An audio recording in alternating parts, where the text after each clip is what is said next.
joining us, where we're here with Mike Bivacqua, the founder of Fomoxidzen. Mike, could you explain for the viewers at home a little bit about your organization? Well, a lot of people call it a youth organization, and it is comprised mainly of youths, and it's also a very young organization. It's only been in existence for a couple of months. Me, my cousin Alfred Flores, my friend Josette Lujan Kinata, we were all Chamorros in the States going to school, and we decided to start a conference for Chamorro students, community organizers, activists, anyone who's interested in affecting the future of Guam and the futures of Chamorros, both in the States and in the islands. And so we had this conference. It was called Fomoxidzen in San Diego in April, and it was a really incredible event. We had 70 people show up from the Pacific, from throughout the United States. People who spent their own money so that they could come in, share their work, share their ideas, learn about who else is out there that has questions about the future of Chamorros. Fomoxidzen is, I guess I should translate it for most people because most people don't know what it means. Please. The root word of it is poksai, which means either to raise or to nurture, to help something grow. But poksai also means to paddle. And so Fomoxidzen means kind of the place or the time to grow or to nurture, or the time to kind of paddle forward and move ahead.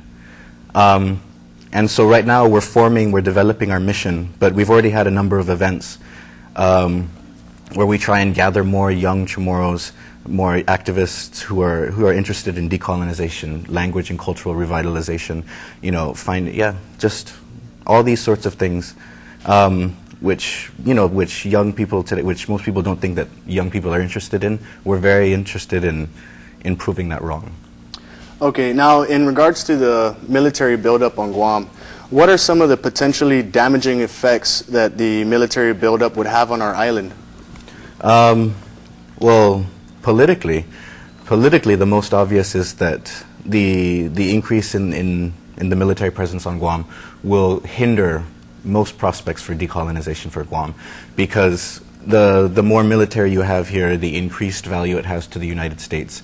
And so over the past century, the political status on Guam has remained largely the same because of its value to the United States.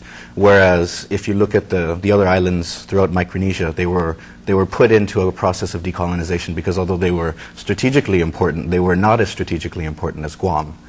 And so Guam was not given the chance to do any of those things. So you increase the military presence, you decrease the chances of the United States ever allowing us to negotiate a different political status. Economically,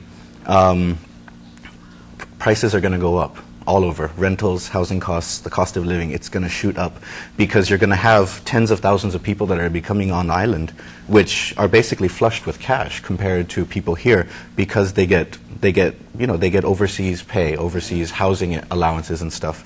And so already you can see the rental and the housing markets respond to this, where people are selling their land to take advantage of these new people, of the military coming on island. And then culturally, Chamorros are becoming an even smaller minority on the island, and then so there's a lot of things. So, okay, maybe what you could do is you could tell us a little bit about the choices that our island residents might have in choosing which route to take in regards to decolonization. Well, right now there are 3 choices on the table if a political status plebiscite and a process of decolonization ever takes place. And those are independence, free association with the United States, and then statehood. And it's important that there be a kind of an educational campaign about decolonization to kind of dispel a lot of the myths about it. People think that if decolonization happens, the United States disappears overnight.